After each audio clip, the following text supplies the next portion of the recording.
Hi. All right, so we're here at Redline, or Race Engineering, and we're picking up the B16 block that I think we spent entirely too much money on making it perfect again.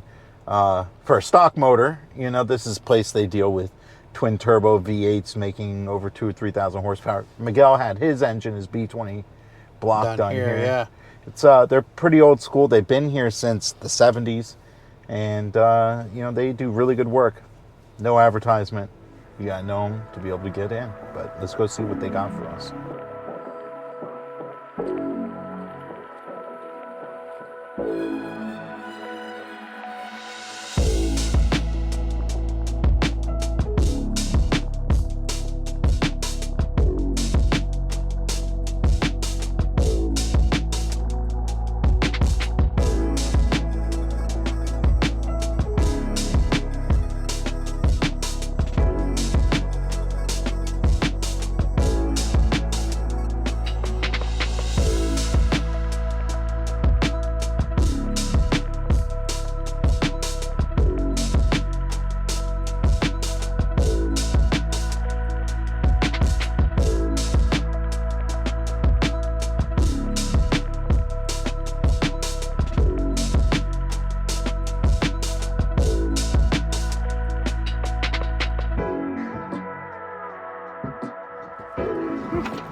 So we got the block here. She's looking very, very good looking. Let's open her up. Oh yeah. Very, very nice. It's very stock looking. Yeah. Let's see the top of the pistons here. Oh yeah. So we ended up having to overbore the piston, the sleeves, because the cylinder wall taper was out of spec. So we had to pay to have everything disassembled, cleaned, check the deck. That was within spec. They checked all the bearings and clearances, set everything to a, not 2000s, but I think that it's 0.0002. So I think that's a lot, 10 thousandths of an inch. That means it's ready for VTEC. That's ready for VTEC. They polished the crank, polished rods, they polished everything, balanced the assembly, checked all the fit on everything, put ACL thrust washers in, and they put all new main and rod bearings in it, all standard spec. And it was only $800. Not horrible. Well, that's not included the $500 deposit, so. And the pistons. It's expensive, but you know what? We're starting over from zero. This is the numbers matching VIN to our car, and that's what was important to us. The VIN plate's still on it. We wanted to make sure. This ensures no smoke, good performance. This is starting over from zero again. And you know the best part about it is? The driver is going to have a beautiful smile on his face. Yeah. Every time he hits. And then we go over there, we get our pig. Ooh, boy, you know how many ways they make a pig over there? How many? Man, more than what Bubba the Gump knew how to do with shrimp. Oh, man. They can make pig all kinds of ways. All right, so we're at stop number 2, picking up the last part that we need to put this engine together, and that's going to be the cylinder head. And we're at Cylinder Head Depot. They've been here in South Florida for as long as we've known. Probably about 30 plus years. And I've been coming here a long time. Long time. Yeah. And they got our head ready for us, and let's go inside and see what they got going on here. Yes. He could take all that off. Yeah, he built the motor. He did everything. So we just got our head from Cylinder Head Depot here, and it is beautifully done. We had a nice talk with the owner, Steve, and he told us some of the things he did. I know you're pretty interested in this because you're getting ready to do your head too. Yeah, so he did, he went further, which I forgot. Mike went and did the valve guides and everything, man. New valves, and, new valve guides. Yeah, and this is going to be a real good running motor, man. I can promise you one thing. As long as TJ doesn't put the head on, it won't smoke. Oh, man. I'm sure of that one. Yeah. Boom, boom. Yeah. Shot fire.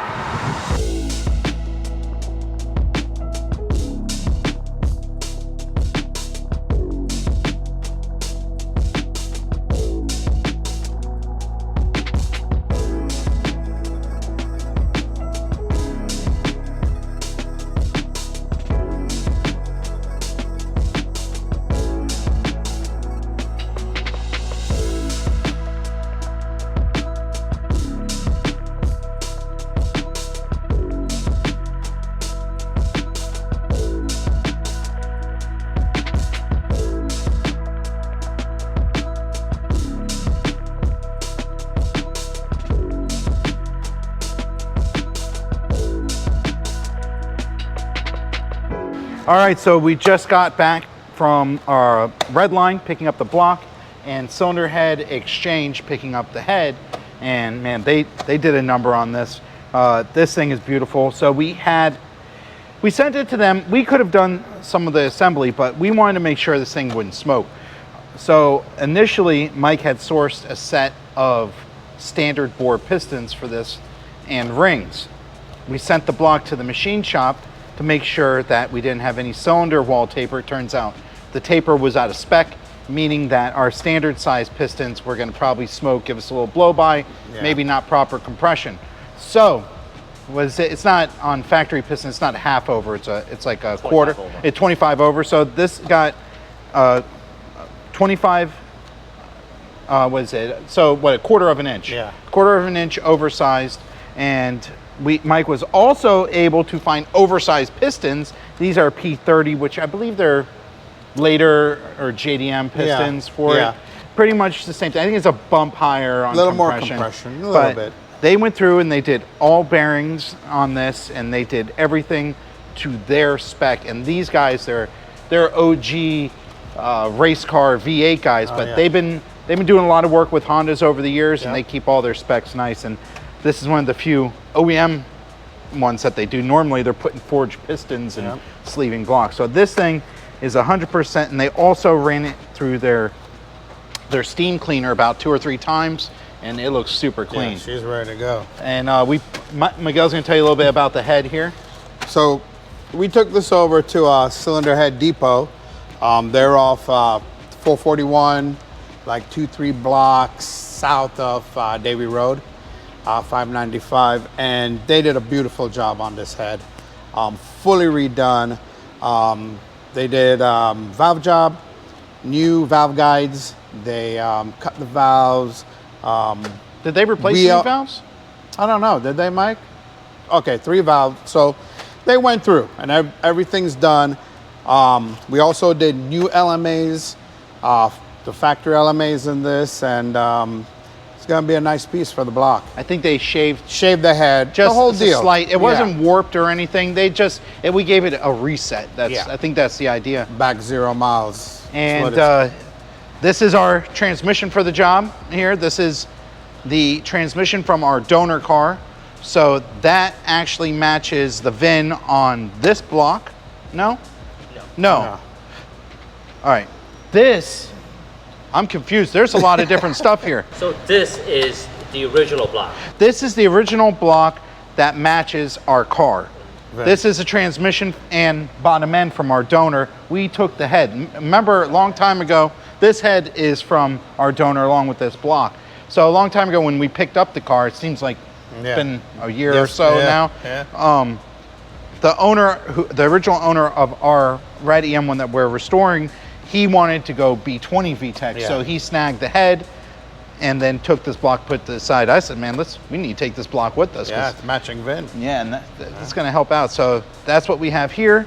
And this we wanted to show you is the original block that came out of our donor car. That's what that one used to look like, just like this. So yeah, PR3 pistons. Yeah, these ones say PR3. This one's P30. That's the big difference between them. This one looked like she's seen the road, dude. But you know, this one never smoked. Yeah. Remember, you were driving this around for a little bit, Mike. Yeah, not once, 130,000 miles. That's right. Woo. And a really, really, really horrible paint job on it. So, our next thing is this. And we have some new, and we have some old. So these are all of our accessories off of our donor car, since that was a complete stock running car. So we had everything in place. So we took everything off of here. And a lot of this stuff, it's not so good looking, but some of this stuff is going to be replaced. We have a new alternator. We have a new starter. But all the rest of this, other than like our spark plug wires and everything, we're going to have to restore. So there's a new thing on the market. We're going to give it a try. They call it vapor blasting or dry ice blasting. A friend of ours has that. We're going to see how it works on this. I'm pretty excited. They say they can restore harnesses. I know some of these are broken clips, but we have these clips, but they say they can bring the harness back to new. I think should be exciting to see. Yeah, it's definitely going to be very nice. Yeah. And over there's it's the red label department. So over here, if most of you guys have seen our V2, when we go in with everything that's available to this vehicle that we can get our hands on today. So Mike has gone through and he has put his hands on pretty much everything you could possibly think of, every seal, grommet. I mean, even oh, these aren't them. But That's the rubber that goes behind the. Okay, behind here, he's gotten even the rubber that goes in between here. Yeah. How many times we see these covers and those are gone? Everything's or they're, missing. you know. But we're gonna going bypass hoses. Yeah. So we're gonna put this thing back OE, just like how we do it. All the part numbers, bolts. We're gonna go with is it that factory disc, or we're gonna put a ACT pressure plate on it. So we also got the factory flywheel. Yep. Resurfaced. Yep. We'll throw a new pilot bearing in there. Thing's gonna run like a brand new car. So when Mike's in this poppin' VTEC, he's gonna be 100% knowing that this car will not leave him on the road. And on top of that, I'm pretty sure it's gonna be pretty slow because there's nothing fast about an SI. Well, I know that. He'll definitely get there. Yeah, he'll get there.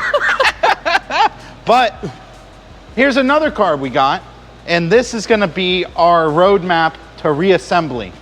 This is gonna show us where every single bracket's gonna go. And Mike found this one. I don't know where he dug it out from, but it looks like it was under, like, net part next to like a, I don't know, like a football or baseball field in Georgia or something like that. Yep, somewhere where the dirt is, I'll tell you that much. Oh, he said South Dakota. This thing came from South Dakota. Cool. But it's 100% stock. I think the only thing this used to have on it was maybe an intake.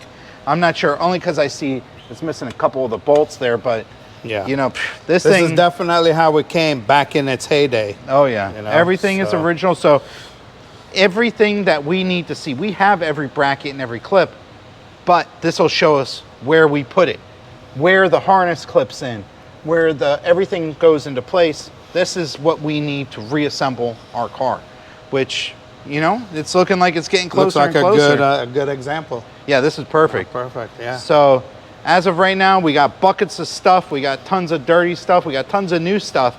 At one point, we just got to figure out where we're going to start. I think we're going to start by maybe putting the engine together. Yeah.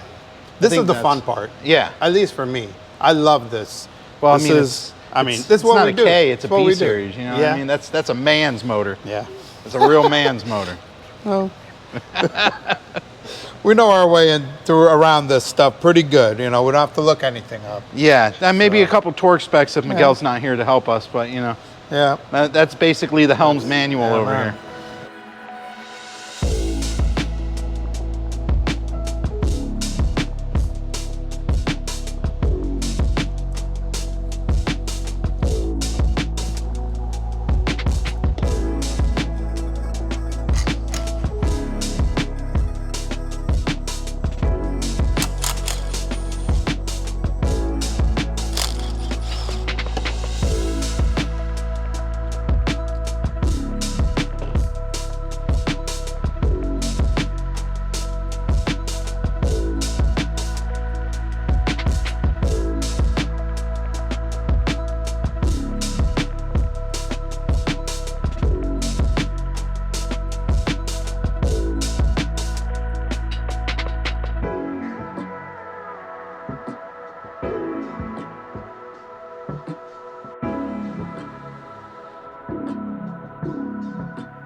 All right, so what we have over here today is we have my buddy Tadashi and his company CO2 Works, and they do dry ice blasting, vapor blasting. There's different ways and things. I don't know a whole lot about it. I love watching the videos on Instagram and YouTube when they do it, and I've seen some of the finished product before and after of it on a couple customers' cars, but he's got everything here. He's got his machine, he's got his truck, his compressor, and a big old 700-pound box of ice. And he's right here. We're gonna ask him a few questions. Hi, Tad. How you doing? Hello, everybody. I'm Tadashi. I'm the owner and operator of CO2 Works, and I specialize in dry ice cleaning.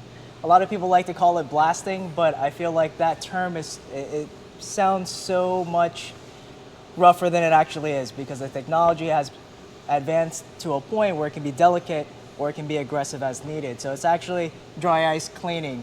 So yeah, you're not like, when someone says blasting, you're thinking of like media blasting, sand blasting, right. Walnut shell or glass bead, whatever it is. Soda blasting. When yeah, you send soda your stuff blasting. to a machine shop, Yeah. they soda blast and they change the texture It etches of what it. you sent. It Yeah. etches it. So and this it'll never be shiny again. This is using dry ice in pellets and a machine that crushes it up and mixes it with super dried air. Correct. And then sends it out of the machine at different rates with different pressures, and there's a whole lot to it, and it's not simple by any means. It's rather a complicated system to get working, and the other thing is this is a mobile setup. We haven't really ever seen anything like that. Right. The only thing we've ever seen this for is in a stationary thing, but you've got things set up in a pretty interesting way to make it mobile, and we're actually here at our shop, and we're able to set up, and we're gonna see about blasting a whole bunch of stuff for the EM1. It sounds like you know a little bit about dry ice blasting already, and from the videos, Yeah. everybody has done their own research, and it's actually old technology. It's been around since about the 70s. And that's when they call it vapor honing or vapor blasting. Is that what it is, or is that something different? From the dry ice blasting alone, they've been doing it for a long time. Oh, okay. But the machines weren't advanced enough to control the particle size. And that's why this machine from Coldre is called the PCS60. Now, PCS actually stands for Particle Control System. So it can take the standard 3mm dry ice pellet and cut it down all the way to 0.3 of a millimeter. Now, what that means is we can adjust the flow rate, the volume of ice used, the pellet size, right? We can chop it down to 0.3 mil or the whole 3mm pellet, and then have all the PSI to give it. Oh, so you're able to control the density of the ice coming out of the tip along with the flow. Yes, yes. That's pretty neat. So that gives you a lot of nice flexibility. And that's why there's been such a resurgence of people using dry ice on cars, because people have been using it for all kinds of things, cleaning industrial machines, cleaning the bottom of cars, but there was a time where it was too rough on the bottom of cars. Yeah, you would destroy things, you would take off paint and all these things, but now with the PCS60, it's really changed the game. And this machine's only been out for about 3 years now. They have the patent on it, so if they're not using a cold jet PCS60, they are not able to control the particle size. So that's pretty specific to this, and I know you were telling me there's a bunch of different configurations and tips, nozzles, and ways that you can do it. You can dial this down and do really light interior stuff. You can turn it up and blast heavy caked on crap off of an engine block. It's pretty neat. Let's take a look at the ice. Oh, yeah. So this is a lot different from what you'll see at Publix. Yeah, they give you those blocks, right? Right. All right, so now this stuff I can't touch with my bare hands. That's all right. It's I cold. got gloves on. How cold is that? Negative 109 degrees. And that is not oxygen, that's CO2 that's frozen. Correct. Yeah. You take a deep breath of this, that CO2 is actually going to displace the oxygen in your bloodstream, and you could pass out. Yeah, you could definitely pass out. Definitely don't want to stay in there too long. So it comes in 700-pound buckets like this on wheels when he gets it. And he takes this by the cup load and dumps it into the machine. Look at that stuff. Sublimates into nothing. Yep. Just CO2 frozen really cold. So like you're saying, we take this material, we put it into the hopper there, and then he's able to use a gun nozzle kind of deal that has a light, that has a fixture on it, and different ways for it to shoot it out. And it's pretty neat setup, and Thank We're you. going to go ahead. Let's take a little bit closer look at. Yeah, sure. Let me at pack the this thing machine back up here. real quick. You got to tuck it in nice and tight. We don't want this going to waste.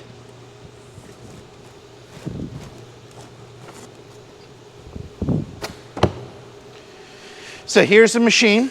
We don't have it turned on right now, but this is the control on it. It's simple. It's got 3 buttons: emergency, shutdown, power, and a knob. That's right. I mean, I can't screw that one up, I'll tell you that. Super user right? friendly. Yeah, and then here's where the ice goes in.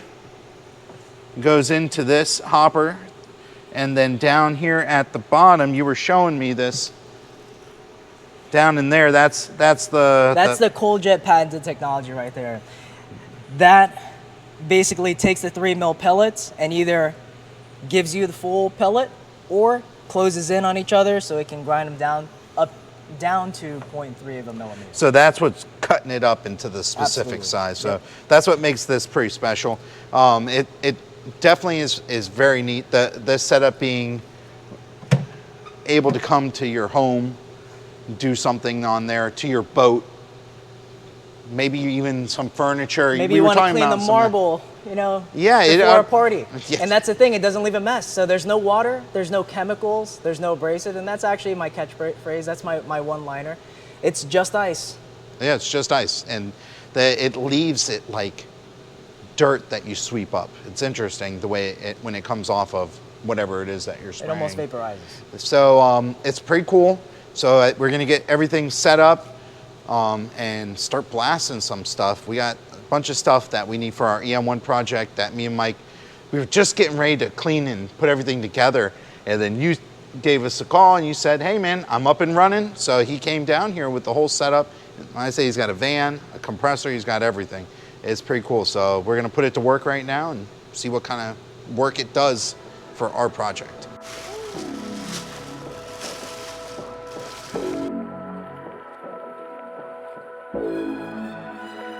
Oh yeah.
All right, so next up, we'll be doing the transmission. Oh yeah, I think this one's gonna be super satisfying because it's just dirty enough with some nice corrosion on it that, and without that real heavy pitting, that should clean up really nice. And we got a lot of zinc stuff here that should come back pretty good.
And guys, Ted from CO2 Works did an amazing job on all of our parts here. Now, next episode, we'll be putting all these parts together. You definitely don't want to miss. Make sure you guys subscribe to the channel and also turn on notification. My name is Mike, on behalf of AHC Garage. Thank you so much for watching. We'll see you guys next week.